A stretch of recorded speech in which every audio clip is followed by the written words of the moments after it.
ஓம் ஸ்ரீ அகஸ்தீசாய நமக. அனைவருக்கும் வணக்கம். சஞ்சு ஜோதிடத்திற்கு அனைவரையும் அன்புடன் வரவேற்கிறோம். இந்த பதிவில் பொதுவாகவே இந்த நாகதோஷம்னா என்ன, சர்ப்பதோஷம்னா என்ன, காலசர்ப்ப ஜாதகம்னா என்ன அப்படின்னு நிறைய பேருக்கு இந்த சந்தேகம் நிறைய இருக்குது. இந்த நாகதோஷம், காலசர்ப்பதோஷம், இந்த சர்ப்பதோஷம் அப்படின்னு சொன்னால் இது வேற அது வேற.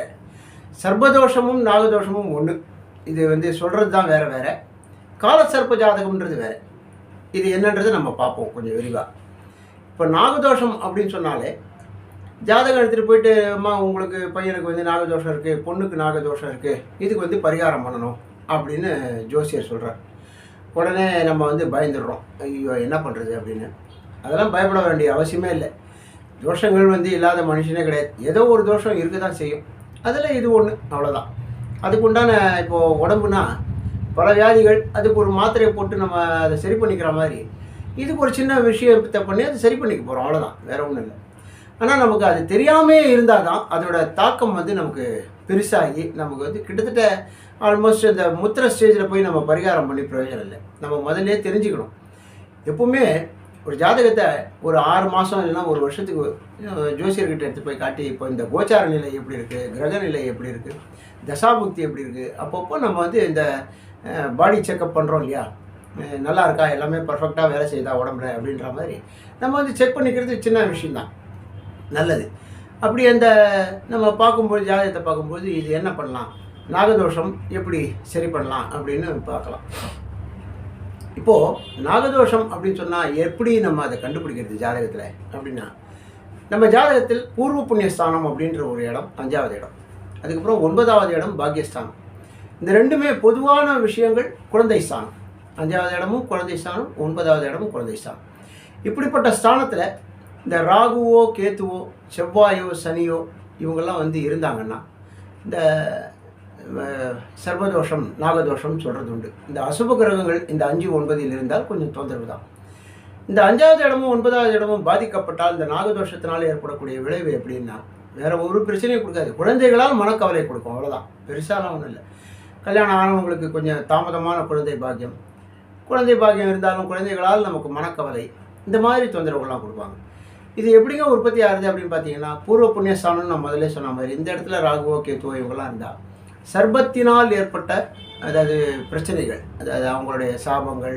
இப்போ நம்ம ஏதாவது ஒரு இது புத்தை இடித்து அது மேலே வீடு கட்டியிருப்பாங்க, இல்லைன்னா நாகத்தை தாக்கியிருப்பாங்க.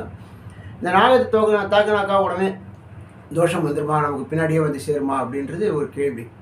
இருக்கிறதுலே நான் ஒரு வீடியோவில் சொல்லியிருந்தேன், பதிவில். இருக்கிறதுலே எல்லா உயிரினத்திலையும் நாகத்துக்கு தனி சிறப்பு உண்டு, அதுக்கு தனி மரியாதையே உண்டு.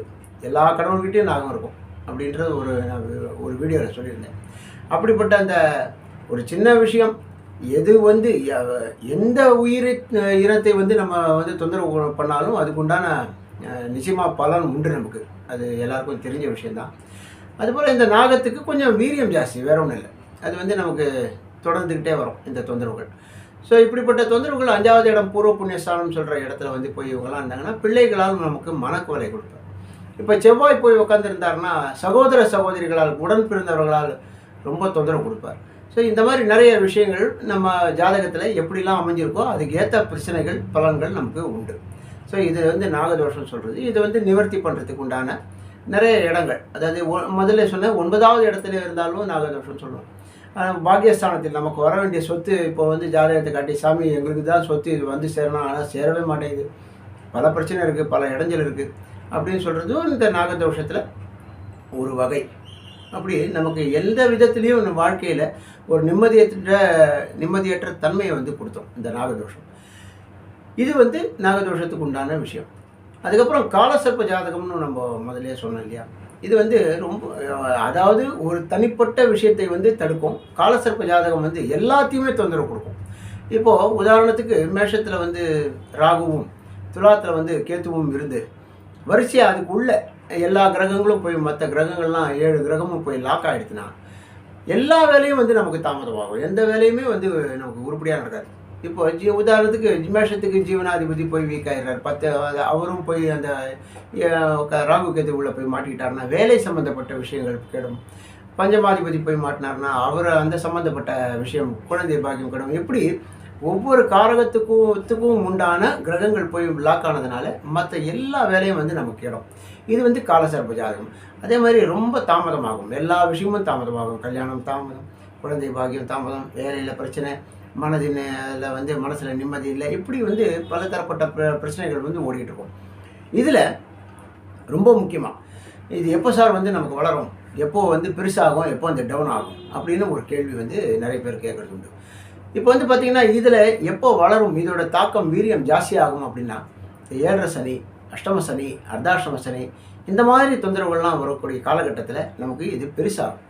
அதே போல் பார்த்திங்கனாக்கா நமக்கு தசாபுக்தியில் ராகு தசையில் கேது புக்தி, கேது தசையில் ராகு புக்தி, பாதகாதிபதி தசை, மாரகாதிபதி தசை, இந்த மாதிரி தசையிலலாம் ரொம்ப தொந்தரவுகள் நமக்கு ஜாஸ்தியாக காட்டும். அதாவது பர்சன்டேஜ் வந்து ஜாஸ்தியாக இருக்கும். இப்போ எப்போ கம்மியாகும் அப்படின்றத அடுத்தது பார்த்தீங்கன்னாக்கா குருபலம்னு, இதுக்கு தான் குருபலம் சொல்கிறோம். இது வந்து டிரான்சிட். இப்போ நான் சொல்கிறது, இந்த குருபலம் வரும்போது இவ்வளோ பிரச்சனைகளும் நமக்கு கொஞ்சம் கம்மியாகிறதுக்கு வாய்ப்பு உண்டு. அதாவது நம்ம மூச்சு விடலாம், அடுத்தது என்னன்றது யோசிக்கலாம். ஸோ இது வந்து குருபலம். அப்புறம் குரு பார்க்கக்கூடிய நன்மை, அந்த குரு எங்கெல்லாம் பார்க்குறார், அந்த பார்க்கக்கூடிய பார்வையெல்லாம் வந்து நல்ல இடம் பார்த்தாக்கா நமக்கு அந்த விதமான பிரச்சனைகள்லாம் வந்து தீரும். இது வந்து டிரான்சிட். எப்படி இருந்தாலும் காலசர்ப்ப ஜாதகமாக இருந்தாலும் சரி, நாகதோஷமாக இருந்தாலும் சரி, நமக்கு பிரச்சனைகளுக்கு வந்து பஞ்சமே இருக்காது. நிறைய வந்து தொந்தரவுகளை வந்து நம்ம ஃபேஸ் பண்ணி தான் ஆகணும். அதை வந்து நம்ம எப்படி வந்து கம்மி பண்ணிக்கிறது அப்படின்னா, இதுக்கு வந்து பரிகாரம் அடுத்ததுன்னு சொல்கிறோம் இல்லையா. இந்த பரிகாரம்ன்றது கிடையாது ஜென்ரலாக. இது வந்து சரண்டர். ஒரு கிரகத்தை போயிட்டு நம்ம ஒரு பலசாலி கிட்ட போயிட்டு நம்ம ஐயா நம்மளை விட்டுரு, நான் என்னால் வந்து இதுக்கு மேலே இது தாங்க முடியாது, நீ தான் வந்து கருணை காட்டணும் அப்படின்னு சொன்னால், சரி போப்பா ஏதோ காலில் விழுந்துட்டேன் போ அப்படின்னு சொல்லி அவர் வந்து நம்மளை மன்னிச்சு விடுற மாதிரி அந்த கிரகத்தை போயிட்டு நம்ம சரண்டர் ஆனாக்கா அந்த கிரகம் நமக்கு வந்து ஒரு கருணை, சரி ஓகே ஜாஸ்தி உனக்கு தொந்தரவு கொடுக்க மாட்டேன் போ பார்த்துக்கலாம் அப்படின்ற மாதிரி ஒரு ரிலீஃப், அவ்வளோதான் மனசளவில். அதே போல் பார்த்திங்கனாக்கா நம்ம எப்படி வந்து இந்த பரிகாரம் மூலியமாக நமக்கு நிறைய பிரச்சனைகள்லாம் தீருதுன்னா, நம்ம கோவிலுக்கு போகிறோம், குளத்துக்கு போகிறோம், 4 பேருக்கு தானத்தை பண்ணுறோம். இப்போ நம்ம சொல்கிறோம், ஜோசியர் சொல்கிறார் இந்த கோவிலுக்கு போங்க, இவ்வளோ வாரம் போங்க, இந்த தானத்தை பண்ணுங்க அப்படின்னு சொல்லும்போது நம்ம நேரடியாகவோ இல்லை மறைமுகமாகவோ அன்னதானம், நம்ம 4 பேருக்கு தண்ணி தரோம், சாப்பாடு தரோம், மறைமுகமான பணத்தை வந்து இப்போது பூ விற்கிறாங்கன்னா அவங்களுக்கு ஒரு 10 ரூபா வருமானம் நம்மளால், இப்படி பலதரப்பட்ட தானத்தினால் நம்மளுடைய கர்ம வினைகள் வந்து கம்மியாகிட்டே போகும். அதாவது கம்மியாகிறதுன்றதை விட அது ஒரு பேலன்ஸ் வரும். பெரிய பிரச்சனைகள் தலைவிக்க வந்து தலைப்பாகையோட போச்சுன்ற மாதிரி நமக்கு வந்து ஒரு சில பாடம், நான் கோயிலுக்கு போயிட்டு வந்தேன்ப்பா 8 வாரம், ஒரு பிரச்சனை எல்லாம் வந்து அப்படியே எனக்கு கொஞ்சம் சால்வ் ஆன மாதிரி இருக்குது அப்படின்னு ஒரு திருப்தி வந்து மனசில் ஏற்படுது இல்லையா. அடுத்த கட்ட வேலையை வந்து நம்ம என்ன பண்ணலான்றது தோணும். ஸோ இதெல்லாம் தான் வந்து நமக்கு பரிகாரம் அப்படின்னு சொல்கிறோம்.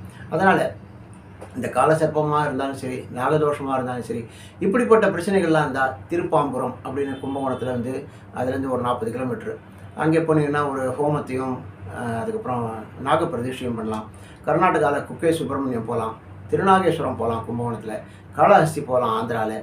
ஸோ இந்த மாதிரி பல இடங்கள் இருக்குது. இப்போது உதாரணத்துக்கு நம்ம நண்பர் வந்து ஒருத்தர் அருமையான ஒரு எக்ஸாம்பிள் சொன்னார். இந்த இடத்துக்கு போனால் தான் வந்து பலனா, நான் வீட்டிலே உட்காந்து வந்து ப்ரே பண்ணால் வந்து சரியாகாதா அப்படின்னு ஒரு கேள்வி கேட்கலாம். அதுக்கு நானும் அவர்கிட்ட ஒரு விஷயத்த சொன்னேன், எப்போ பெட்ரோலுக்கு போடுறதுக்கு பங்குக்கு போனால் தான் பெட்ரோல் போட முடியும், அவன் எடுத்துகிட்டு வந்து ஊற்ற மாட்டான் அப்படின்னா. அதுக்கும் மேலே ஒரு அற்புதமான ஒரு விளக்கத்தை சொன்னார். என்னென்னு கேட்டிங்கன்னா, பசுமாடு இருக்குது. அந்த பசுமாட்டை வந்து எங்கே வந்து நம்ம கீறினாலும் ரத்தம் தான் வரும், ஆனால் காம்பில் மட்டும்தான் பால் வரும். அந்த பால்னு நம்ம கேட்கும்போது நமக்கு தேவைப்படும் போது காம்பில் தான் வந்து பால் வருமே தவிர பசுமாடு ஃபுல்லாக வந்து பால் இருக்காது. கரெக்டாக அப்படி இருக்கும்போது அந்த இடத்தில் அந்தந்த இடத்துக்கு உண்டான மரியாதை, அந்தந்த இடத்துக்கு உண்டான வேல்யூ, அந்த இடத்துக்கு உண்டான பவர், அங்கே போனால் தான் அந்த நமக்கு அதுக்கு உண்டான பலன். நமக்கு பால் தான் வேணும் அப்படின்னா பசுமாட்டுக்கு காம்புக்கு தான் போகணும். நமக்கு வந்து வால் அறுத்தாக்கா பால் வருமா, ரத்தம் தான் வரும். ஸோ அப்படி இருக்கும்போது நம்ம அந்த இடத்துக்கு போனால் அந்த பலன் நம்ம நிச்சயமாக அனுபவிக்கலாம். நல்ல விஷயத்தை நம்ம உணரலாம், நம்ம அதை வந்து சந்தோஷமாக வந்து நம்ம ஃபீல் பண்ணலாம் நிச்சயமாக. ஸோ இப்படி வந்து நாகதோஷத்துக்கும் சரி, காலசர்ப்பத்துக்கும் சரி, நிறைய விஷயங்கள் வந்து நம்ம வந்து பரிகாரங்கள்ன்ற விதிமுறையில் நமக்கு பல கோவில்லாம் வந்து பெரியவங்கள்லாம் கட்டி வச்சுருக்காங்க. அந்தந்த இடத்துல உண்டான பரிகாரங்கள்லாம் பண்ணிக்கிட்டு இருக்காங்க. அதுக்குண்டான பலனும் வந்து நிறைய பேர் வந்து பார்த்துக்கிட்டு தான் இருக்காங்க. ஸோ பெருசாக ஒன்றும் இதை பற்றி பயப்பட வேண்டாம். எல்லாத்துக்கும் வந்து வழிகள் இருக்குது. கடவுள், நம்பிக்கை, அதே நேரத்தில் நம்ம சரண்டர், இது ரெண்டும் இருந்தாலே போதும். எல்லா விஷயத்துலையும் வந்து நம்ம தப்பிக்கலாம். இது போன்ற அற்புதமான பதிவோடு நான் அடுத்த உங்களை பதிவில் சந்திக்கிறேன். இந்த பதிவு உங்களுக்கு பிடிச்சதுன்னா ஷேர் பண்ணுங்கள், லைக் பண்ணுங்கள், சப்ஸ்கிரைப் பண்ணுங்கள். மறக்காமல் கமெண்ட் பாக்ஸில் கமெண்ட் பண்ணுங்கள். நன்றி, வணக்கம்.